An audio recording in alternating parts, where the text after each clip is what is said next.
तीन पक्ष एकत्र आल्यामुळे मला मतदारसंघ राहिलेला नाही असं पंकजा मुंडेंनी म्हटलं. मला कुठे जायला आवडेल या पर्यायाला आता उशीर झालाय असं पंकजा मुंडे यांनी म्हटलं आहे.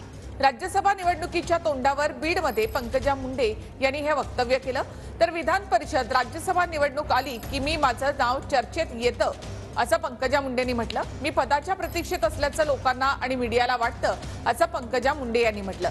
बीडमध्ये भाजपचं गाव चलो अभियान कार्यक्रमाला पंकजा मुंडे यांनी हजेरी लावली आणि त्यानंतर त्या माध्यमांशी बोलत होत्या.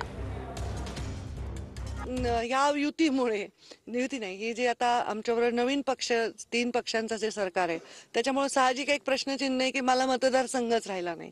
त्यामुळे नॅचरली या चर्चा येतात. तर ह्या चर्चा आल्या आहेत, त्याला मी काय करू शकत नाही. असे आधी आलेले आहेत आणि आताही आलेले आहेत. हे पण मला कुठे जायला आवडेल हा मुद्दा नाही आहे. आता सध्या मला कुठे जायला आवडेल हा चॉईस ला विलंब झालेला आहे. आता विषय असा आहे की माझ्या लोकांना, जे फक्त बीड जिल्ह्यात सीमित नाहीत, जे लोक माझ्यावर प्रेम करतात जिल्ह्याबाहेर, एका उमेदीने माझ्याकडे पाहतात, त्यांना मला कुठे पाहायला आवडेल हा महत्वाचा विषय आहे. आणि बघू, ईश्वराच्या कृपेने, नगरनारायणाच्या कृपेने त्यांना मला जिथे पाहायला आवडेल तिथे मी दिसले तर फार मोठी गोष्ट आहे.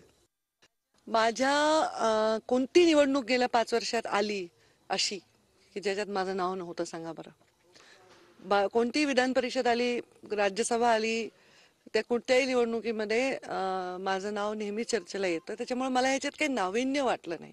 साहजिक आहे की अनेक वर्ष झाले मी एका पदाच्या प्रतीक्षेत आहे असं लोकांना वाटतं, मीडियाला वाटतं, किंवा अनेक विधान परिषदचे सदस्य होऊन गेले, राज्यसभेचे होऊन गेले, त्या हिशोबाने लोक त्याचं नाव साहजिक माझं घेतात.